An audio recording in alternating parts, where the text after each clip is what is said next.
Sahabat semuanya, semoga dimanapun berada selalu dalam lindungan Allah Subhanahu wa Ta'ala.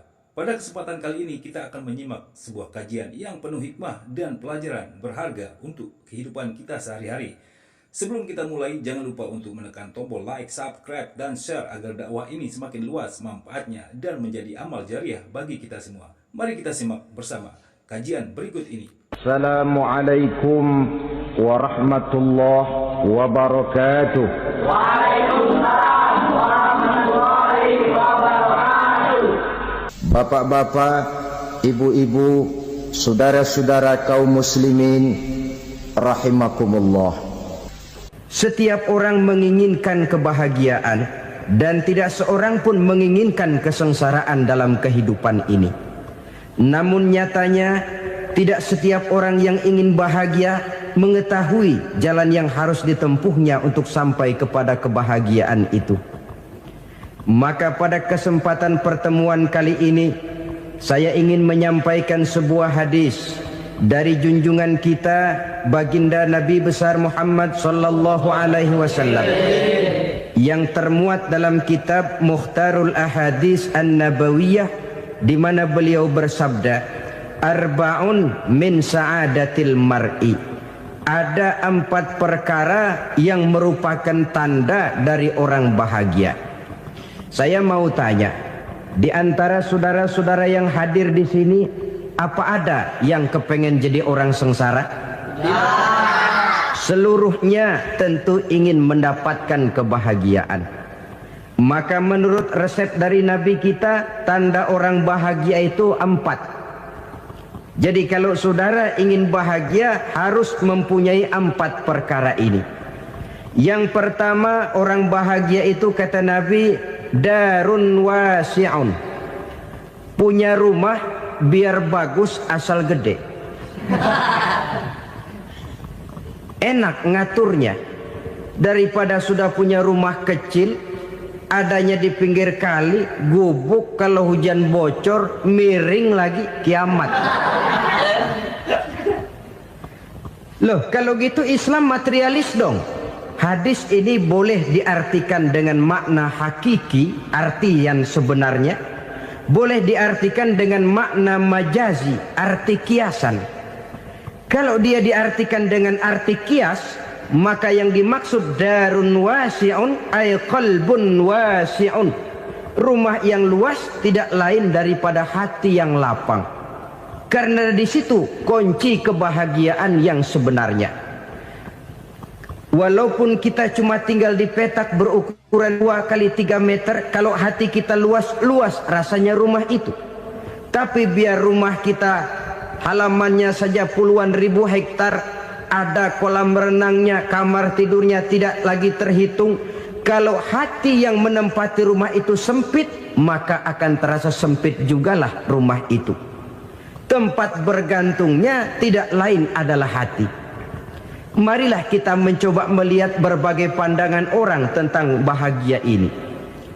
Ada orang menyangka bahwa bahagia itu kalau dia mendapatkan harta yang sebanyak-banyaknya. Siapa yang banyak harta, dialah raja. Apa yang dia mau, seluruhnya bisa dibeli. Keamanannya, dia bisa menyewa petugas. Seluruh fasilitas untuk menyenangkan kehidupannya bisa dibeli. Pendeknya, hartalah segala-galanya dalam kehidupan. Sampai ada pepatah mengatakan, innad darahima fil amakini kulliha taksur rijala mahabatan wa jalala. Sesungguhnya harta, dinar, dirham, uang di mana-mana selalu bikin hebat orang yang memilikinya. Coba lihat, orang yang punya duit sama yang enggak punya duit, jangan gaya hidupnya, gaya jalannya aja lain. Wahia lisanun liman arada fasahatan, wahia silahun liman arada qitala. Uang adalah senjata yang paling ampuh bagi orang yang mau pergi perang, dan lidah yang paling fasih bagi orang yang mau bicara. Kalau bicara dengan lidah macet, cobalah bicara dengan harta, lancar. Sampai ada pepatah demikian, segalanya bisa diatur dengan harta. Maka di kalangan orang yang berpandangan semacam itu, seluruh kegiatan hidupnya hanya terfokus kepada bagaimana mengumpulkan harta yang sebanyak-banyaknya. Tidak peduli halal haram, tidak kenal sore pagi siang dan malam, tidak sempat sujud, jauh dari agama, jauh dari kehidupan yang bersifat ruhaniyah, jauh dari Allah dan sebagainya. Sampai dalam Al-Quran dikelompokkan dalam kelompok yang dinamakan lumazah. Allazi jama'a malahu wa'addadah yahsabu anna malahu akhladah. Mereka mengumpul-ngumpulkan harta sebanyak-banyaknya dan menyangka bahwa harta yang banyak itu dapat mengekalkan hidupnya, mengekalkan kekayaannya, mengekalkan kebahagiaannya. Saudara hadirin yang berbahagia, kalau pandangan hidup ini benar, artinya kalau harta memang merupakan satu-satunya hal yang dapat membuat orang bahagia, tentu di rumah mewah tidak akan pernah ada tangis derita. Tentu di satu tempat di mana fasilitas hidup serba menunjang tidak ada yang namanya penderitaan. Tapi suka dan duka, sedih dan gembira, senyum dan tawa adalah milik setiap orang, baik dia punya harta maupun dia tidak punya harta. Nyatalah bahwa harta semata-mata bukan merupakan jaminan bahwa orang akan bahagia, walaupun tanpa harta orang sulit untuk bahagia. Saya mau cerita, ada orang super kaya, namanya Aristotle Onesimus, raja tanker Yunani. Dia punya kapal tanker saja konon sampai 11 banyaknya. Punya perusahaan penerbangan yang disebut Olympic Airlines. Punya hotel di berbagai kota besar di dunia ini, sejak dari New York, London, Paris, Rome dan sebagainya. Bahkan punya pulau yang dia namakan Pulau Scorpio. Ini kan namanya sudah kaya nggak tanggung-tanggung, punya pulau. Nah, dia punya 2 orang anak, yang satu laki-laki namanya Alexander, yang satu perempuan namanya Maria Onesimus. Seluruh harapannya tertumpah kepada anak lakinya Alexander ini, yang akan meneruskan usahanya, meneruskan kekayaannya, meneruskan dinastinya. Apa yang terjadi? Ternyata anak yang dia harapkan yang bernama Alexander ini mati muda dalam kecelakaan pada waktu dia olahraga. Apa olahraganya? Namanya olahraga anak orang kaya, golongan jet set. Olahraganya olahraga pesawat terbang. Jatuh, ya nggak kapungut, habis mati. Tinggal satu anak perempuannya, Maria Onesimus. Tapi anak perempuan ini juga malah urakan.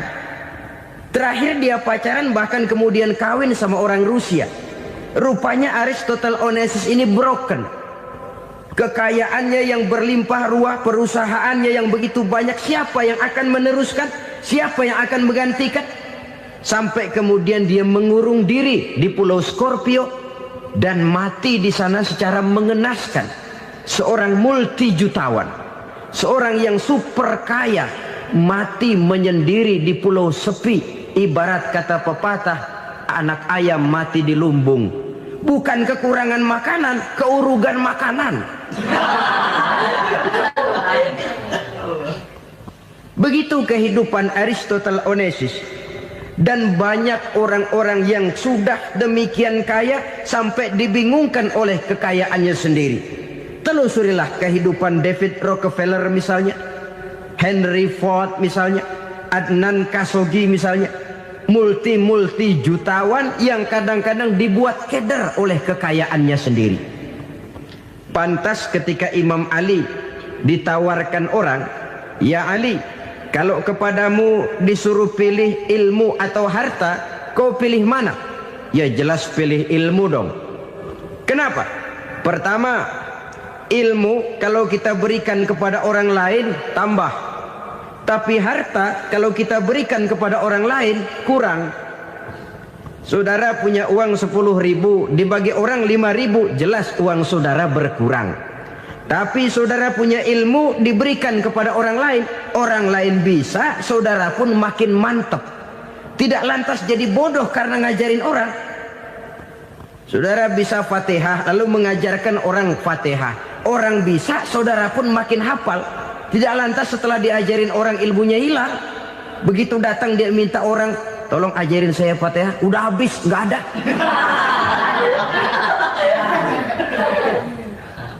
Yang kedua kata Imam Ali, ilmu menjaga kita. Kalau harta, kita yang harus jaga. Makin banyak ilmu, makin terpelihara diri seharusnya. Tetapi makin banyak harta, makin bingung kita jaganya. Sampai kadang-kadang kalau perlu seluruh keliling rumah dipasangi alarm. Belum cukup disewakan anjing besar-besar, pasang di depan pintu, awas anjing galak. Masih belum cukup juga, cari centeng tukang-tukang kepruk jaga rumah. Masih terasa belum aman, padahal rumahnya dikelilingi tembok besar. Di balik tembok ada pintu-pintunya tebal.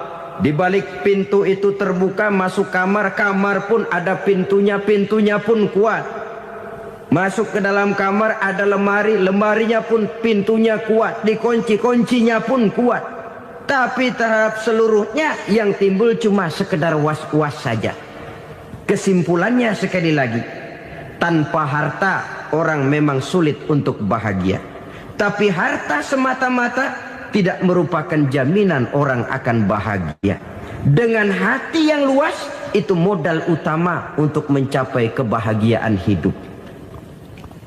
Orang yang hatinya luas, saudara-saudara, punya hati yang lapang, melihat kenyataan hidup ini, dia bersyukur senantiasa kepada Allah. Lantas tidak timbul hasud dan iri hatinya. Oleh karena itu jiwanya selalu lapang. Kalau tidak, cupik hati namanya. Dangkal pandangan, tidak senang melihat orang lain dapat nikmat, dan itu sering dijadikan contoh.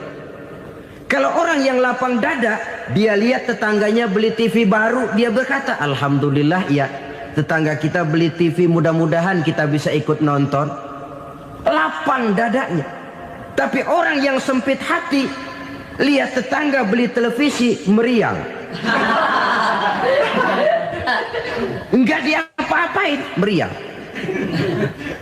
Besoknya dengar tetangga beli motor, makin sakit, ke rumah sakit. Lalu di rumah sakit dengar tetangganya beli mobil, mati. Disiksa oleh perasaannya sendiri. Orang kalau hati sudah sempit dalam hidup, kemanapun dia pergi, sempit rasanya medan kehidupannya. Kemudian kita melihat juga ada orang yang menilai bahwa bahagia itu katanya kalau punya kedudukan yang tinggi, pangkat yang agung, wibawa yang besar. Mungkin betul, tapi mungkin juga tidak. Bergantung kepada hati orang yang punya pangkat itu. Sama dengan harta tadi. Harta akan membawa bahagia kalau dia jatuh ke tangan orang yang berhati lapang. Tapi harta akan jadi bencana kalau jatuh ke tangan hati orang yang sempit. Pangkat akan membawa bahaya kalau jatuh di tangan hati orang yang sempit. Lebih dari itu, kenyataan mengajarkan kepada kita bahwa ternyata pangkat dan jabatan tidak selamanya memberikan kebahagiaan dalam kehidupan. Bahkan resikonya kelewat besar. Beberapa bukti kita bisa ambil dari para pemimpin dunia yang menjadi korban lantaran pangkat dan jabatan yang disandangnya. Saudara ingat Presiden Abraham Lincoln dan John Kennedy dari Amerika? Dibunuh orang. Park Chung-hee dari Korea Selatan, Ziaur Rahman dari Bangladesh, Anwar Sadat dari Mesir, terakhir Indira Gandhi dari India, menjadi korban dari pangkat dan jabatan yang disandangnya dari orang-orang yang tidak senang dia memegang jabatan itu. Dia akan mudah mengundang bencana. Sehingga pantas kalau seorang presiden terkemuka Amerika, Harry Truman namanya, dia mengatakan, Jabatan presiden itu, kata dia, seperti orang nunggang macan, naik macan. Harus kita taiki, kalau enggak dia bakal nerekam kita. Ngeri katanya. Adapun orang yang hatinya lapang, kalau dia menerima pangkat dan jabatan, dianggapnya itu satu kesempatan untuk berbuat baik. Tapi orang yang berhati sempit, menerima pangkat dan jabatan, bukan kadang-kadang menerima, malah berusaha setengah mati mencapai dengan segala cara. Kalau perlu jilat atas, jilat atas. Jadi golongan sumuhun dawu. Jadi kelompok kulon nuwun, yes sir, yang kerjanya cuma oke bos. Kalau perlu jilat atas, jilat atas. Kalau perlu injak yang bawah, injak yang bawah. Perlu sikut kiri kanan, sikut kiri kanan. Yang penting pangkat dapat, jabatan dapat. Orang yang semacam ini, kalau sudah mempunyai pangkat dan jabatan, biasanya dia tidak menganggap itu sebagai amanah, tidak menganggap sebagai kesempatan berbuat baik, tapi malah kesempatan untuk memperturutkan hawa nafsunya yang dilatar belakangi oleh kesempitan hatinya tadi. Apalagi kalau orang memperoleh pangkat karena banyak mengeluarkan uang. Seakan-akan pangkat dan jabatan itu sekarang macam proyek, pakai tender. Siapa yang berani bayar segini naik, nggak berani minggir. Padahal logikanya, kalau orang mencapai satu jabatan karena banyak mengeluarkan uang, hampir bisa dipastikan bahwa setelah jabatan itu dia pegang, langkah pertama yang akan dilakukannya ialah berusaha bagaimana uang yang dia keluarkan supaya kembali. Ya paling kurang pulang modal dulu dong. Soal mikirin rakyat soal nanti, tapi ini modal harus pulang.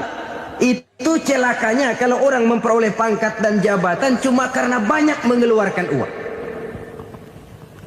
Jarang orang yang mempunyai keyakinan dan pandangan bahwa pangkat dan jabatan merupakan amanah. Jadi sekali lagi, pangkat dan jabatan mungkin saja membawa kebahagiaan kalau jatuh ke tangan orang yang berhati lapang. Tapi bisa jadi bencana kalau dia jatuh ke tangan orang yang mempunyai hati yang sempit. Dan lagi-lagi stresnya hati yang lapang. Lalu sebagian orang, saudara, ada yang berpandangan katanya bahagia itu kalau jadi orang terkenal, mempunyai popularitas, menjadi idola di kalangan remaja, di kalangan orang tua, di segala lapisan masyarakat. Padahal makin populer orang makin terikat dia. Ya kalau macam kita ini kan nggak punya nama, nggak populer, tengah malam buta mau nongkrong di warung Tegal aman.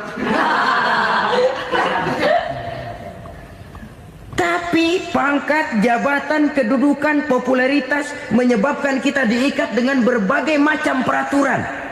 Cuma mandi sama ke WC saja yang nggak dikawal.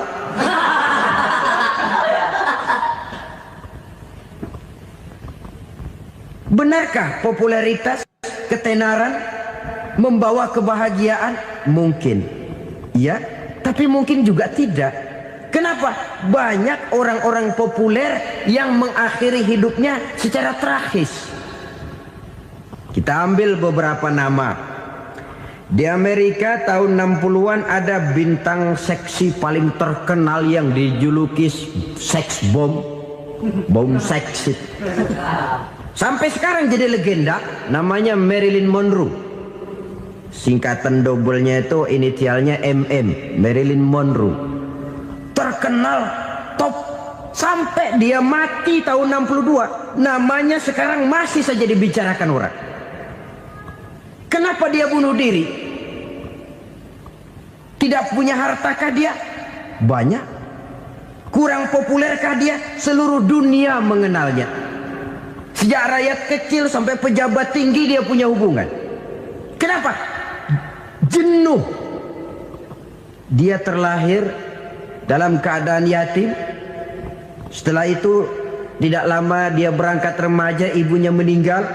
pindah dari wanita asuh ke wanita asuh sampai 12 orang ibu angkatnya. Dan kekecewaan yang paling parah, setiap laki-laki yang dekat dengannya hanya seperti kapal berlabuh. Datang dan pergi silih berganti, padahal dia merindukan seseorang yang bisa melindungi hidupnya. Dia rindukan itu dan dia tidak pernah menemukan. Itu yang akhirnya menyebabkan dia minum pil tidur kelewat dosis, minum obat tidur kebanyakan, ya tidur terus sampai sekarang.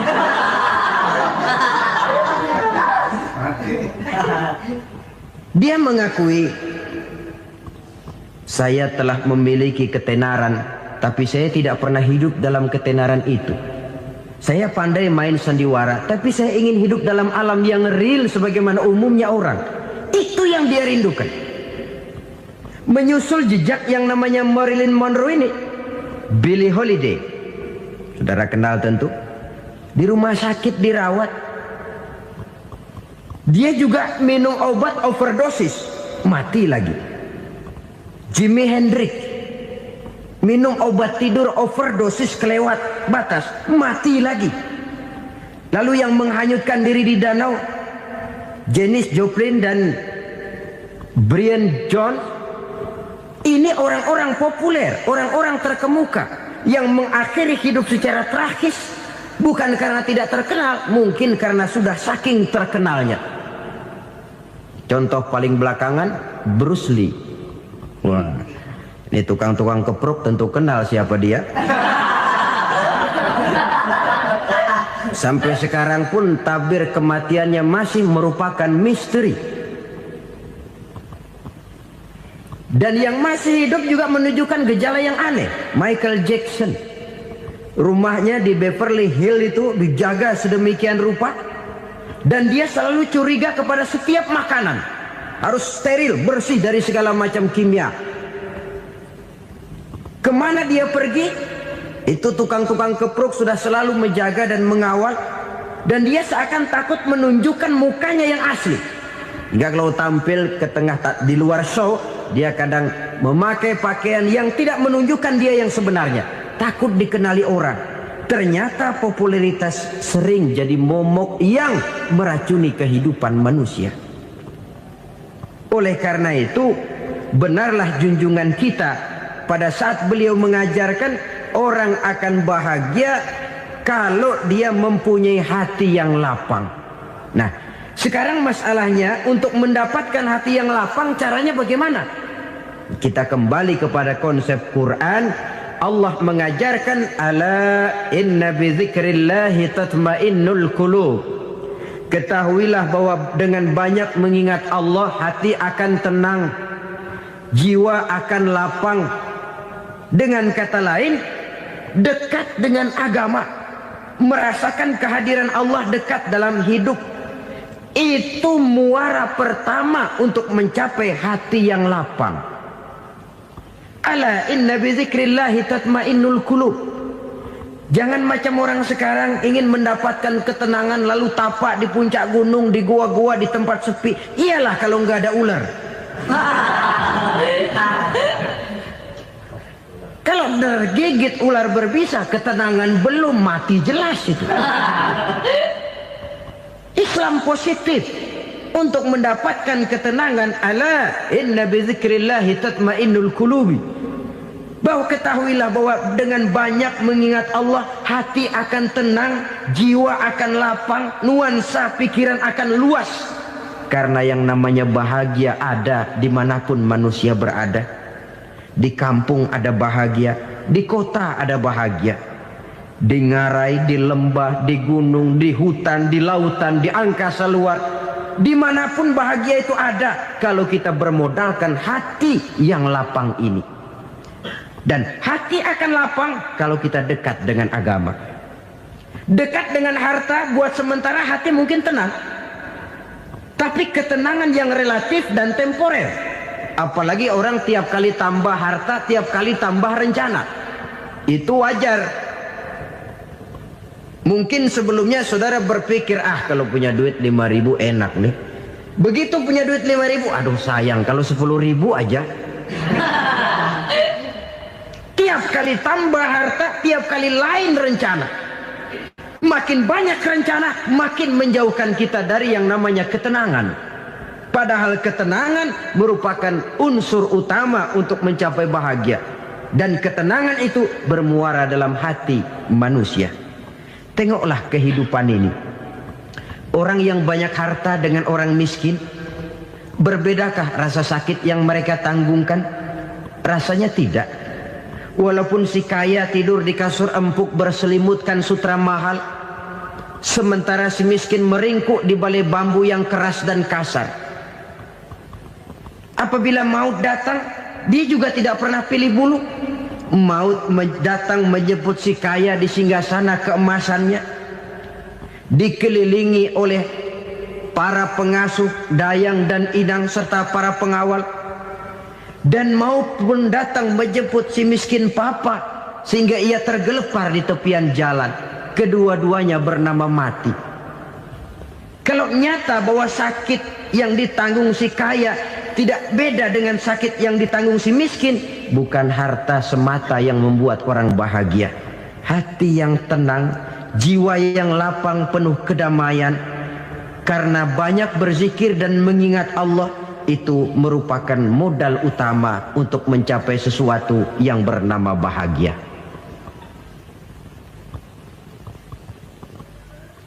Saudara hadirin yang saya hormati, inilah yang pertama dari 4 ciri yang digambarkan oleh Nabi tentang tanda-tanda orang bahagia. Dan harus berangkat dari yang pertama ini, hati yang lapang. Ini yang harus kita miliki lebih dahulu. Baru nanti akan menyusul kepada poin yang ketiga, kedua, dan selanjutnya. Sebab kalau hati sudah terisi dengan jiwa yang lapang, seluruh persoalan insya Allah akan bisa kita atasi dengan sebagaimana mestinya. Yang kedua sekarang, tanda orang bahagia menurut baginda Nabi, markabun syariah. Orang bahagia itu, kata beliau, punya kendaraan biar cepat asal lancar. Artinya kemana dia mau pergi mudah. Apa maksud hadis ini? Kalau kita kaji lebih dalam, kendaraan itu kan alat transportasi. Transportasi tidak lain adalah usaha memudahkan komunikasi.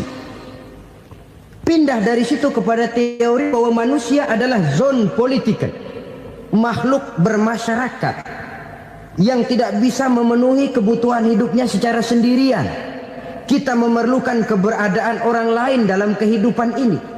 Untuk memakai baju saja kita sudah perlukan petani yang tanam kapas, pabrik yang memintal kapas jadi benang, pabrik yang menenun benang jadi kain, sampai kepada mesin jahit, sampai kepada tukang jahit. Itu cuma untuk memakai pakaian saja. Tidak seorang pun di antara kita yang sanggup memenuhi kebutuhan hidupnya secara sendiri. Kita perlu orang lain. Maka kebebasan dalam arti mutlak, kebebasan tanpa batas, itu tidak mungkin ada dalam kehidupan. Karena kita mengadakan yang disebut interaksi sosial. Setiap kegiatan kita tentu melibatkan orang lain. Menurut kita barangkali kita bebas jalan di jalan raya semaunya, tapi orang lain berkendaraan pun merasa bahwa ini ada juga jalan haknya, dan begitu selanjutnya. Oleh karena itu, maksud dari kendaraan yang cepat ini adalah khulata'uhu ma'as solihin. Lingkungan pergaulannya terdiri dari orang-orang soleh. Pergaulannya luas. Kemana dia pergi ada temannya. Kesulitannya ada tempat dia cerita.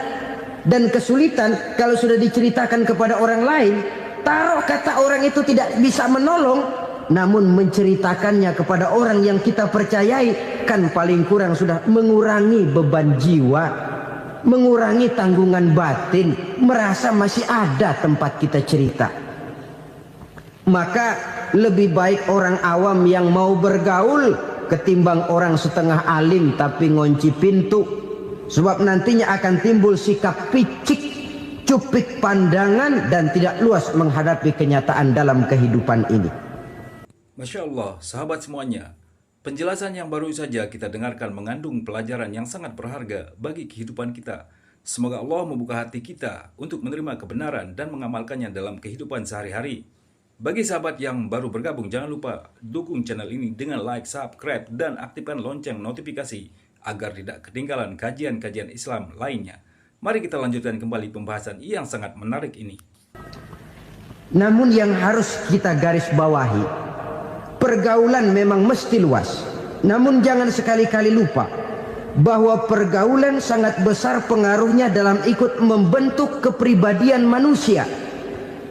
Sehari-hari bisa kita bilang, kalau kita dekat sama tukang minyak wangi, sekalipun nggak dibagi minyaknya, baunya tentu dapat. Betul? Tapi dekat sama tukang elas, walaupun nggak kena apinya, asapnya mesti kena. Kalau Syauqi mengatakan lebih jelas lagi, man asyaral asrafa asa musyarrafan wa muasyiral anzali ghairu musyarrafin. Awalam taral jildal hakira muqabbalan bisagri lamma sara jildal mushaf. Siapa yang bergaul dengan orang mulia, dia bakal ikut menjadi mulia. Tapi siapa yang berteman dengan orang hina, dia tidak bakal ikut menjadi mulia. Tidakkah kau lihat, kata Syauqi, kulit kambing yang hina pun dicium orang ketika menjadi kantong Quran. Kulit kambing hina, kalau dia sendirian gak ada yang mau cium. Tapi begitu dia bergaul dengan Quran, menjadi kantong Quran, dipakein minyak wangi, ditaruh di tempat yang tinggi, mau diambil dicium dulu, dibawa dengan penuh hormat dan hati-hati. Kulit kambing yang hina lantaran berteman dengan Quran, numpang mujur. Tapi coba lihat kalau kulit kambing berteman dengan kayu, jadi beduk, habis. Zohor dikemplang, asar dipukul. Itu pun sedikit saja, cuma salah milih teman. Yang temannya Quran dihormati orang, yang temannya kayu lantaran jadi beduk, gelap-gelap subuh orang udah kemplangin.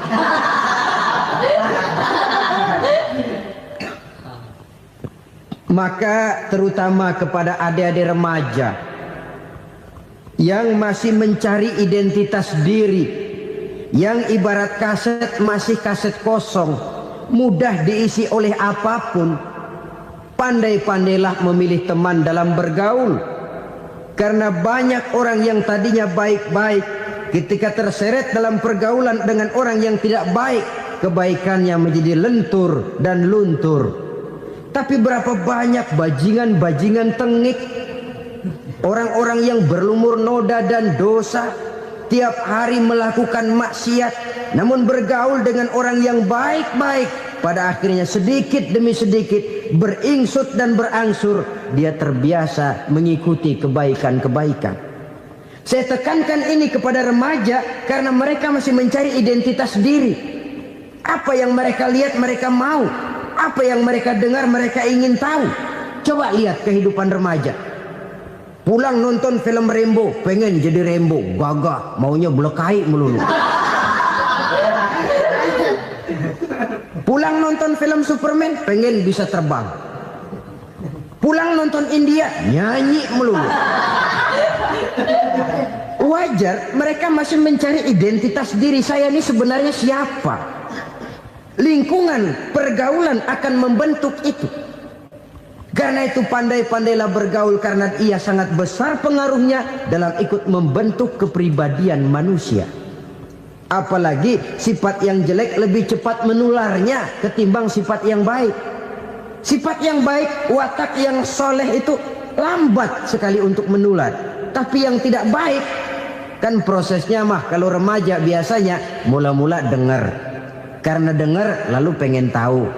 Karena pengen tahu lalu ngeliatin. Begitu ngeliatin kan pengen nyobain. Setelah nyobain ketagihan. Nah, ini prosesnya. Yang namanya ganja, morfin, narkotik, awalnya kan begitu. Mula-mula denger, katanya kalau sudah fly to the sky, sudah melayang ke langit, katanya disitulah puncak kebahagiaan. Mulanya cuma denger. Karena denger pengen tahu. Karena pengen tahu lalu ngeliat, kumpul sama orang yang suka ngeganja. Setelah ngelihat, lah pengen ngerasain. Begitu ngerasain, enak juga, ketagihan. Kalau sudah ketagihan jadi penyakit kronis, bisa merembet kepada yang lain. Iya, kalau orang tuanya mampu untuk beli morfin, beli ganja. Kalau tidak kan pikirannya ngayap. Jemuran siapa ya gue sahabat. Timbullah perbuatan-perbuatan negatif yang bermula dari salah pergaulan. Apalagi buat adik-adik remaja yang tinggal di kota-kota besar, yang pengaruh budaya, pengaruh kesenian, pengaruh struktur kehidupan yang nampak makin individualistis, di mana persaingan tajam, tensi ekonomi tinggi, orang mudah mengalami stres. Pandai-pandailah dalam bergaul, sekali lagi, karena ia sangat besar pengaruhnya dalam ikut membentuk kepribadian manusia. Orang bahagia punya kendaraan yang cepat, artinya punya pergaulan yang luas, dan lingkungan pergaulannya terdiri dari orang-orang yang soleh. Kemana dia pergi ada teman, kesulitannya ada tempat dia cerita. Tapi kalau sudah menyendiri, hidup sendiri, kesulitan dipikiri sendiri, bisa mati belum waktunya. Tidak ada tempat berbagi rasa, tidak ada tempat bercerita, tidak ada tempat mengurangi beban dalam kehidupan. Pantas betul kalau Islam sangat menggalakkan dan menganjurkan orang kalau sudah sampai waktunya itu untuk melangsungkan nikah. Kata Nabi, ya ma'syaras syabab man istata'a minkumul ba'at falyatazawwaj. Hai para pemuda, kalau sudah mampu memberi nafkah, kawinlah, nikahlah kamu. Kenapa? Sudah ada teman hidup, tempat berbagi rasa. Kesulitan kalau ada tempat cerita akan lebih ringan ketimbang kita telan sendiri, walaupun bobot kesulitannya sama beratnya. Saudara-saudara kaum muslimin rahimakumullah, inilah ciri yang kedua, punya kendaraan biar cepat asal lancar. Kemana kita mau pergi gampang. Dengan kata lain, setelah hati yang luas, pergaulan yang luas. Dua. Yang ketiga sekarang, tanda orang bahagia itu menurut Nabi, misbahun mudhi'un, punya lampu yang terang. Oh, itu enggak problem. Sekarang sudah zamannya listrik masuk desa, Pak. Lampu sudah terang semua. Betul, kalau itu yang dimaksud. Tapi tidak cuma itu.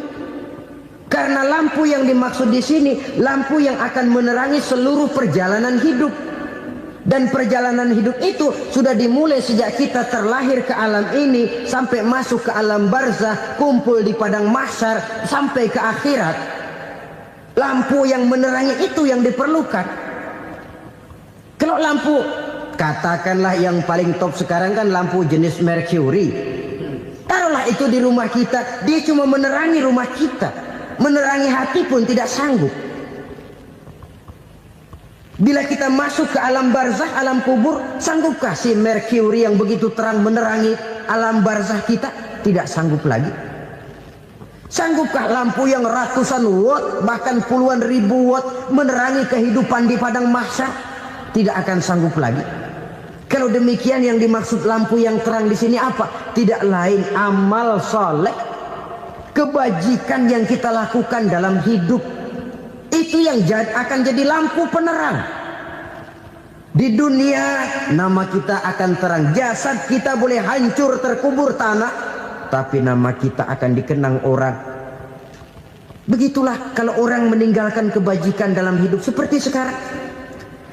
Ribuan orang tiap saat berziarah ke kubur Imam Syafi'i, ke kubur Imam Malik, ke kubur Imam Ghazali, ke kubur orang yang baik-baik, orang yang soleh-soleh. Kebajikannya yang ditinggalkan, yang mengukir namanya dengan tinta emas. Sehingga saudara sudah terbaring di alam kubur, orang lewat, Allah ini kuburannya Fulan bin Fulan, dulu ini kebaikannya Masya Allah, saya ikut merasakan. Mari kita mampir sebentar, kita Fatihah. Mohon disampaikan Allah pahalanya kepada almarhum. Al-Fatihah. Itu kalau orang baik-baik. Lalu saudara tanya, Pak, orang mati dikirimin Fatihah apa nyampe pahalanya? Saya jawab, kalau saudara nggak percaya, mati dulu dah. Nanti saya Fatihain, tungguin di sana. Umpama nggak sampai, balik lagi kemari. Sekarang ini kan maunya otak-otakan saja. Kalau nggak masuk otak, nggak percaya. Padahal alam gaib itu nggak bisa diotak-otakin. Sama saja dengan saudara pernah dengar cerita kapal tanpa emas tenggelam kan? Pernah nggak? Di mana? Di laut Masalembo. Begitu ketampo emas tenggelam, ratusan penumpang itu terjun ke laut, dipermainkan gelombang, berjuang menghadapi maut itu. Orang lagi timbul tenggelam di lautan, dihantam ombak, kita tengokin pakai helikopter. Pak, lagi timbul tenggelam ya? Iya, tolongin. Jangan khawatir Pak, nih saya kirim intan Pak, harganya 10 juta. Kira-kira orang yang timbul tenggelam di laut seneng nggak? Tidak. Kan mahal toh intan 10 juta. Kenapa dia nggak senang? Karena intan 10 juta dalam kondisi seperti itu tidak sanggup menyelamatkan dia. Dia akan girang kalau dikirimin ban mobil bekas, dikirimin papan terentang atau bambu. Intan yang 10 juta dia nggak girang. Ban mobil bekas yang 1000 perak, tuh pegang, itu yang dia girang betul. Inilah sebabnya Nabi berkata, mal mayyitu fi qabrihi illa kal ghariqil mutaghawwis. Orang yang meninggal di alam kuburnya seperti orang timbul tenggelam di lautan. Yantaziru da'watan min ahli, menunggu doa dari keluarganya yang masih hidup. Duh, bapak saya sudah meninggal, saya sayang benar sama dia. Kirimin kulkas ke kuburannya Itu sama saja dengan tadi orang tenggelam di lautan dikirimi intan yang harganya 10 juta, ndak sampai. Begitulah kalau kebajikan yang kita tinggalkan dalam hidup, sudah mati pun kubur kita masih diziarahi orang. Tapi kalau jahat yang kita tinggalkan, boro-boro lah orang mau doa lewat dekat kuburan kita juga serem. Tuh bajingan no, dulu mati dipendem di situ tuh. Jangan lewat situ, ntar kesurupan, jangan. Lewat saja orang ngeri. Konon lagi membacakan Fatihah dan mengirimkan doa. Hidup pada hakikatnya adalah kesempatan untuk berbuat baik. Maka sekali kesempatan itu diberikan, manfaatkan dengan sebaiknya. Sebab kesempatan kedua tidak akan pernah ada. Kesempatan berbuat baik di sini, di akhirat sudah pembalasan namanya. Sekali kesempatan itu dicabut, dia tidak akan pernah dikembalikan lagi. Kata Iqbal, hidup tidak mundur ke belakang, Bung. Berhenti diinjak orang, mundur hancur. Tidak ada kata mundur dalam hidup ini. Berhenti diinjak orang, mundur kecebur. Tidak ada kata lain, harus maju dalam kehidupan dalam artian yang positif. Hidup adalah kesempatan untuk mengumpulkan kebajikan yang sebanyak-banyaknya. Di situ nilai daripada manusia. Sekarang ini memang nggak kelihatan kok, orang yang banyak pahala sama yang banyak dosa nggak kelihatan kok. Barangkali kalau habis bikin dosa palanya pada benjol, mungkin orang takut sama dosa. Tapi sekarang sama saja, orang yang banyak dosa dengan yang nggak banyak dosa jalan bareng dari belakang, sama, nggak kelihatan beda. Tapi ada waktunya di mana pahala memegang peranan, di mana dosa diperlihatkan. Sama saja kalau kita bawa mobil siang, lampu kan nggak begitu berfungsi. Apa lalu bilang, alah ini lampu berat-beratin, copot-copotin aja dah. Tidak perlu begitu. Kenapa? Pada suatu saat malam senja akan datang. Bila matahari terbenam, senja pun datang, gelap mulai merayap, disitulah baru terasa perlunya lampu. Pahala begitu. Sekarang orang yang nggak ada pahalanya nggak kelihatan dalam kehidupan. Tapi pada suatu saat senja kehidupan akan datang. Ajal merenggut nyawa, malam merayap, dan hidup mulai diliputi kegelapan di alam barzah. Dikala itu kalau nggak punya lampu, alangkah malangnya kita. Sebab amal yang baik, kata Nabi, di alam barzah itu akan diciptakan menjadi perempuan yang cantik menemani kita. Amal yang jahat akan menjadi orang yang paling jelek nemenin kita. Udah di tempat gelap yang nemenin jelek.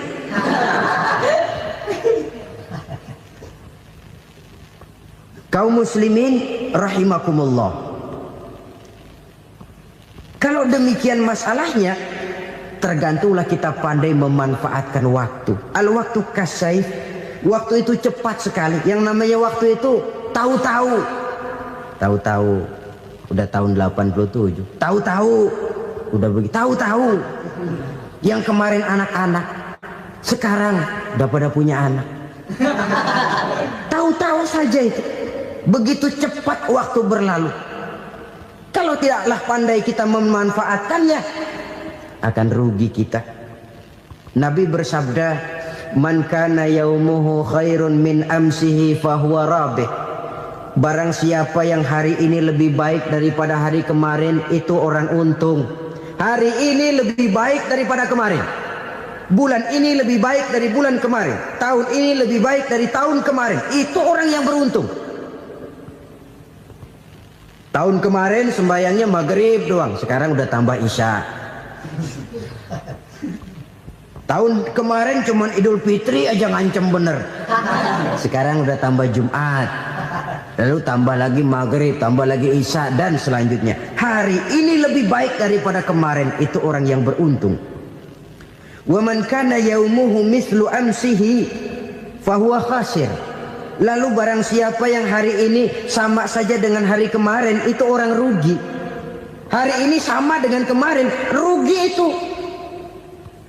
Bulan ini begitu, bulan kemarin begitu, tahun ini begitu, tahun lalu juga begitu. Rugi itu orang. Rugi apa? Rugi umur. Umur tambah, amalan gak pernah tambah. Dan saya pikir lebih merupakan azab ketimbang nikmat kalau orang dikasih panjang umur cuma untuk numpuk dosa. Mending mana? Panjang umur banyak dosa sama pendek umur dikit dosa? Mending mana? Mending mana? Ya, paling mending tentu panjang umur banyak pahala.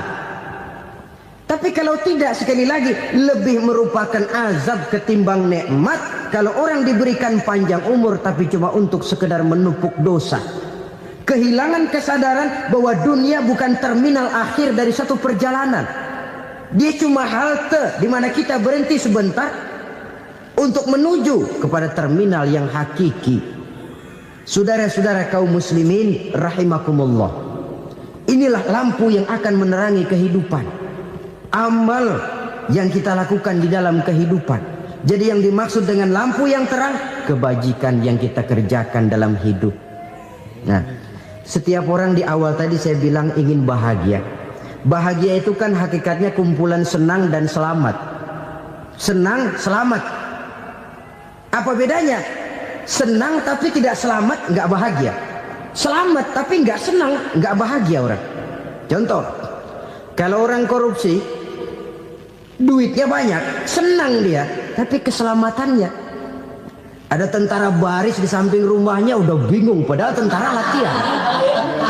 Tentara cuma latihan, dia bingung.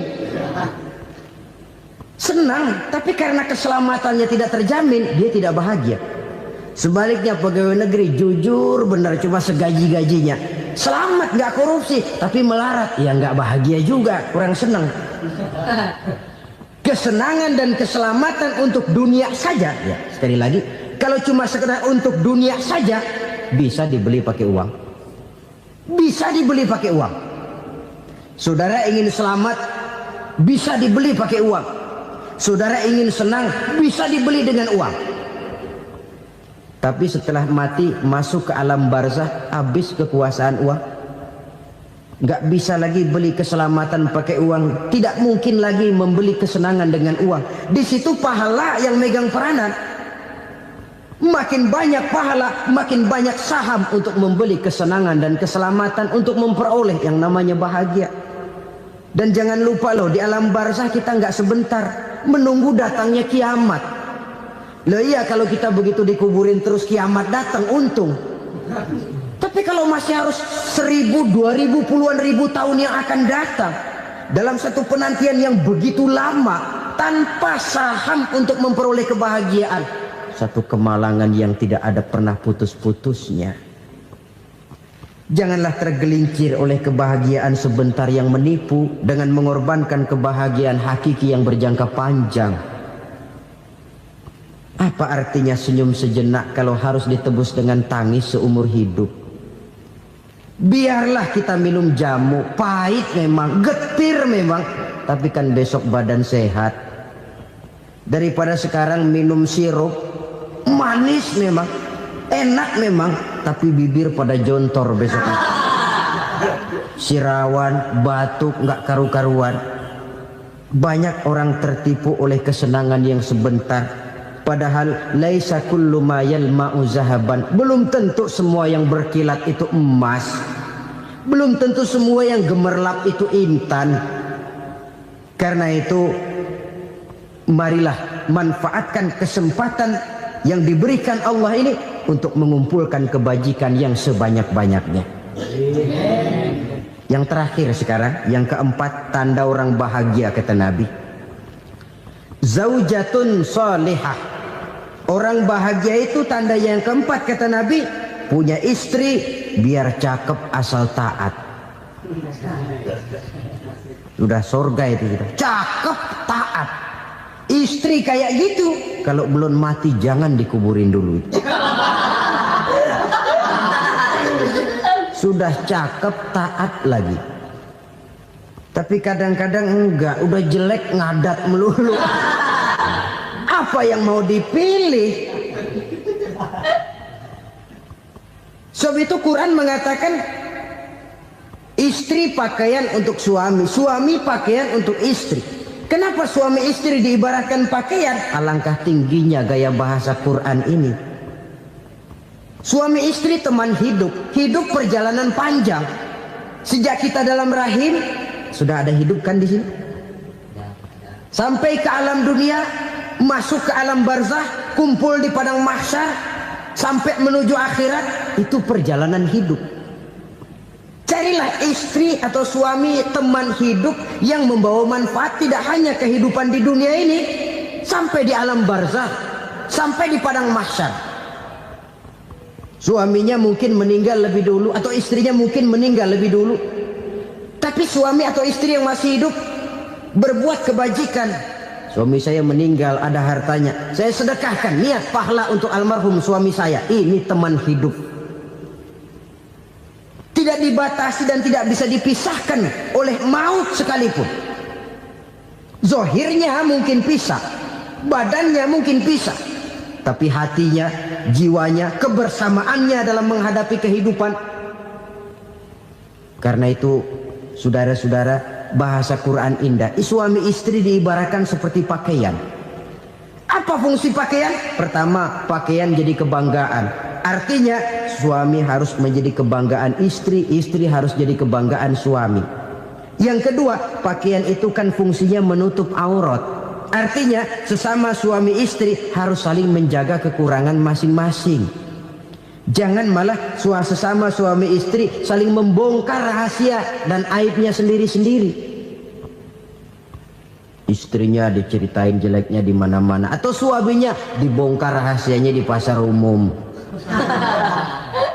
Itu sudah tidak lagi berfungsi sebagai pakaian. Kenapa semua ini diperlukan? Karena kita menyadari bangsa yang baik terdiri dari masyarakat yang baik.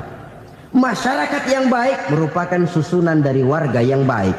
Warga yang baik adalah terdiri dari rumah tangga yang baik. Dan rumah tangga yang baik merupakan susunan dari pribadi yang baik. Dari situ langkah dimulai.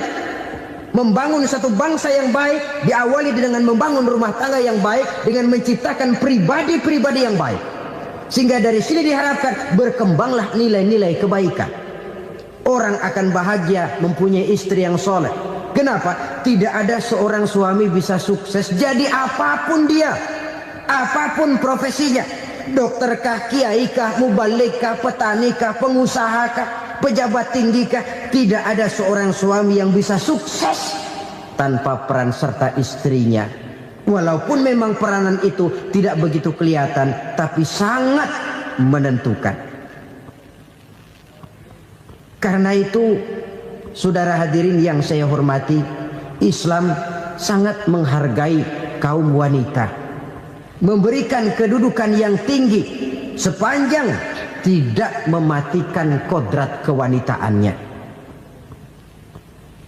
Nah, kalau sudah kesuksesan ini diawali dari rumah tangga, karier di masyarakat mudah untuk dikejar. Tapi keberantakan di rumah tangga merupakan kegagalan pertama di tempat lain. Nah, inilah saja yang dapat Al-Fakir sampaikan pada pertemuan kali ini. Alhamdulillahirrabbilalamin. Demikian kajian yang dapat kita simak pada kesempatan kali ini. Semoga setiap ilmu yang telah disampaikan menjadi cahaya, petunjuk, dan keberkahan dalam kehidupan kita. Jika ada manfaat yang bisa diambil dari kajian ini, jangan ragu untuk membagikan kepada keluarga, sahabat, dan orang-orang tercinta. Sebab menyampaikan satu kebaikan dapat menjadi pahala yang terus mengalir. Terima kasih atas kebersamaan, sahabat semuanya. Semoga Allah Subhanahu wa Ta'ala senantiasa memberikan kesehatan, keberkahan, rezeki, kemudahan urusan, serta husnul khotimah kepada kita semua. Saya akhiri. Wassalamualaikum warahmatullahi wabarakatuh. Dari kajian yang telah kita ikuti bersama, dapat kita ambil pelajaran bahwa setiap ilmu yang disampaikan merupakan petunjuk dan pengingat bagi kita untuk menjadi pribadi yang lebih baik, lebih taat kepada Allah Subhanahu wa Ta'ala, serta lebih bermanfaat bagi sesama. Semoga ilmu yang telah kita dengarkan tidak hanya berhenti sebagai pengetahuan, tetapi juga menjadi amalan dalam kehidupan sehari-hari. Mudah-mudahan Allah Subhanahu wa Ta'ala senantiasa membimbing langkah kita, menerima amal ibadah kita, dan mempertemukan kita kembali dalam majelis ilmu yang akan datang. Amin ya robbal alamin. Wassalamualaikum warahmatullahi wabarakatuh.